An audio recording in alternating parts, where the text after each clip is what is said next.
Wir zeigen euch heute 10 Dinge, die uns aufgefallen sind, die in Kanada anders sind als in Deutschland.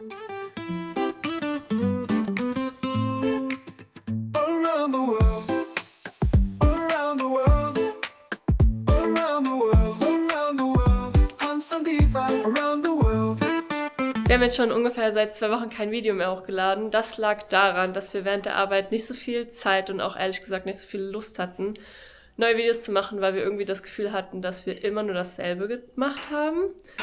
Und jetzt am Mittwoch hatten wir unseren letzten Arbeitstag und heute ist Freitag. Das heißt, wir haben viel zu organisieren und viel zu planen und auch viel auszusortieren, denn unser Roadtrip steht bald an. Es geht übrigens nächste Woche Dienstag schon los in 4 Tagen? Samstag, Sonntag, Montag. Ja, und am 4. Tag geht's los. Ja, und wir haben hier schon viele Sachen aussortiert. Also das ist alles Müll, das ist alles zum Spenden und das versuchen wir gleich in Kamloops zu verkaufen, zusammen mit dem Snowboard und meinen Skiern. Fangen wir direkt mit der ersten Sache an, die uns hier aufgefallen ist. Und zwar, bei den Fenstern hier in Kanada sind die Griffe ein bisschen anders. Und zwar sind die meistens zum Kurbeln. Hier ist eine Kurbel und hier ist auch nochmal so ein zum Feststellen. Und dann kurbelt man die auf. Und auch wieder zu. Und dann muss man wieder feststellen. Ja, anders als in Deutschland. In Deutschland kannst du einfach wie so eine Art Türgriff einfach ganz aufmachen. Bleiben wir noch hier in der Wohnung. Was uns auch aufgefallen ist, sind die Heizungen. Und zwar gibt es hier Baseboard Heater, quasi Fußbodenleisten-Heizungen. Die funktionieren einfach elektrisch und das ist hier eigentlich überall Standard. Hier haben die ganzen Häuser elektrische Heizung und dann meistens auch noch ein Gaskamin. Sieht dann ungefähr so aus. Ja, wir sind das ja aus Deutschland so gewohnt, dass wir da ein zentrales Heizsystem haben, wo mit Heißwasser das ganze Haus geheizt wird. Was uns auch noch aufgefallen ist und uns auch ein bisschen nervt, ist solche Beistelllampen. Die haben hier unten so einen Drehknopf im Schirm, von wo aus man die Lampe anmachen muss. Und wenn man die Lampe anmachen muss, dann muss man da immer so richtig awkward, muss man hier so reingreifen. Ja, also das kommt uns einfach sehr old-fashioned vor. Aber so ziemlich alle Häuser hier haben solche Lampen mit solchen Knöpfen. Die letzte Sache, die wir noch hier in der Wohnung zeigen können, wäre ein Central Vacuum, also ein zentraler Staubsauger. Und da ist irgendwo im Haus, ist dann, ich sag mal, so ein riesen Staubsauger angebracht und der ist dann über Rohre, ist er im ganzen Haus, wie sagt man, verteilt, angeschlossen. Und dann hat man hier so einen mega langen Schlauch, den man einfach hier einsteckt und da kommt auch gleichzeitig Strom raus. Und dann kannst du einfach damit saugen. Hat man einen Staubsauger. Das geht eigentlich richtig gut. Das einzig Doofe ist, der Schlauch ist mega nervig aufzuwickeln. Und momentan hat er auch irgendwie nicht so gute Power. Vielleicht ist der Staubsauger voll. Aber wir wissen gar nicht, wo der ist. Übrigens bekommen wir hier in Kanada das Gehalt nicht monatlich, sondern 2-wöchentlich. Das heißt, alle 2 Wochen bekommen wir Gehalt. Wie findet ihr das? Findet ihr 2-wöchentlich besser oder monatlich? Mir persönlich ist es ziemlich egal. Hans kann sich mal wieder nicht von Sachen trennen. Ja, der funktioniert ja noch. Der ist ja nicht kaputt oder so. Auf jeden Fall müssen wir das alles jetzt ins Auto tragen.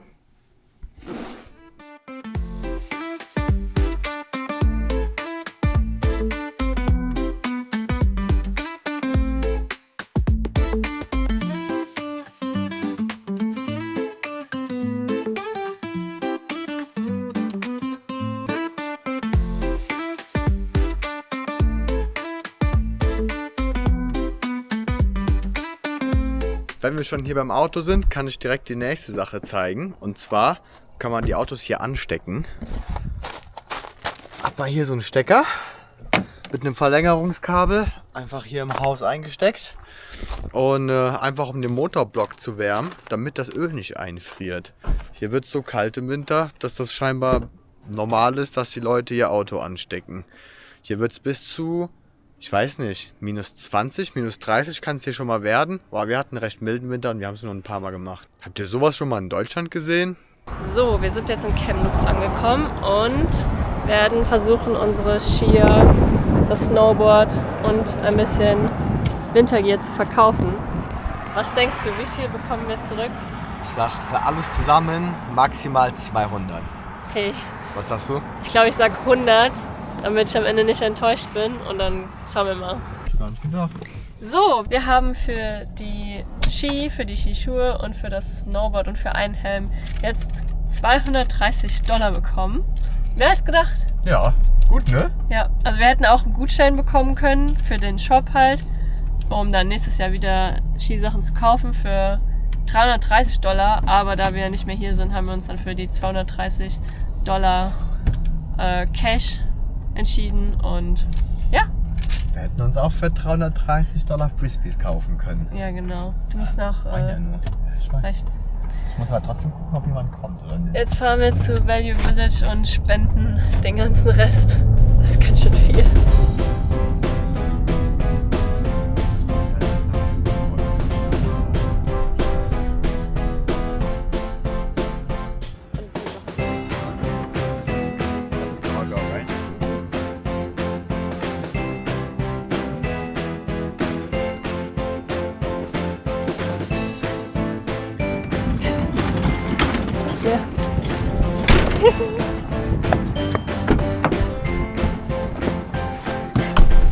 Und wie fühlt es sich an?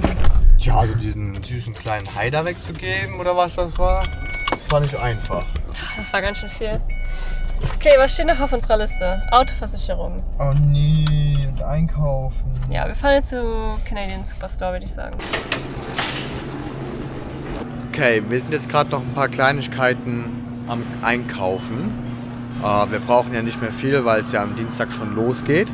Und hier gibt es auch noch mal 2 Unterschiede zu Deutschland. Und zwar auf vielen Produkten, auf den meisten, stehen die Sachen einmal auf Englisch und auf Französisch drauf. Zum Beispiel hier Dark Chocolate, Chocolat Noir, keine Ahnung, wie man das ausspricht. Und außerdem eine andere Sache, die noch anders ist, die Preise, die hier im Supermarkt stehen, die sind immer ohne Steuern. Also hier steht dann am Ende, das muss noch dazu gerechnet werden, das GST, aber der Preis ist ohne Steuern. Und je nachdem kommen dann nochmal 5 bis 15% Steuern drauf. Das kann einen schon manchmal ganz schön die Pfanne hauen auch. Also wir haben jetzt hier vor Taxes $106 bezahlt, nach Taxes 109. Ist jetzt nicht so krass. Aber wenn man jetzt Produkte kauft, die keine Lebensmittel sind, da floppt das dann ein. Wir gehen jetzt noch zur Autoversicherung, unsere Autoversicherung verlängern und das ist auch direkt hier im Canadian Superstore. Im Supermarkt, wo denn sonst? Ja.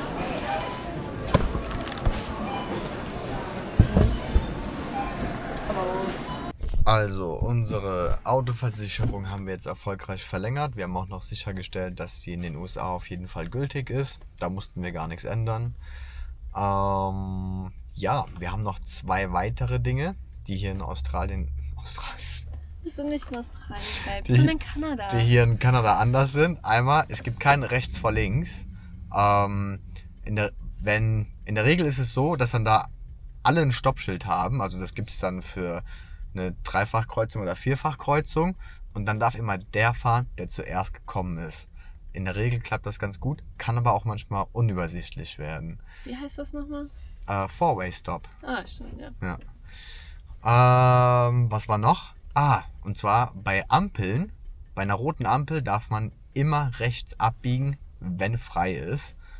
Das ist auf jeden Fall auch anders als bei uns. Nicht, Aber ist nicht immer so in ergibt auf Deutschland. jeden Fall Sinn. Ne? Also man muss halt halten, gucken, ob frei ist und dann, wenn frei ist, darf man fahren. Warum sollte man noch warten?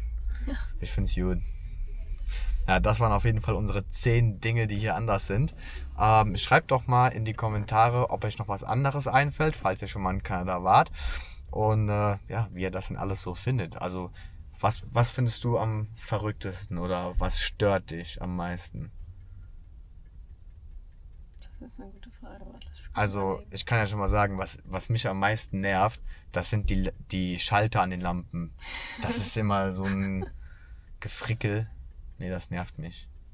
Ja, ich fand das sehr interessant, dass man hier die Autos einfach in die Steckdose stecken kann. Das wusste ich vorher nicht, dass das existiert.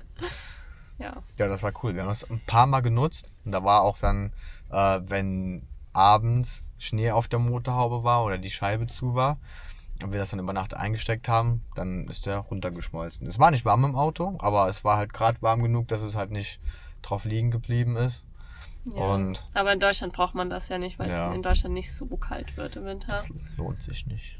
Also wir haben heute alles erledigt bekommen, was wir erledigt wollten. Jetzt gehen wir noch Sushi essen mit Freunden. All you can eat. Wir waren da schon einmal, das war richtig lecker. Ja, ich würde sagen, wir beenden den Vlog. Sagen wir Tschüss. Wir sagen Tschüss. Tschüss.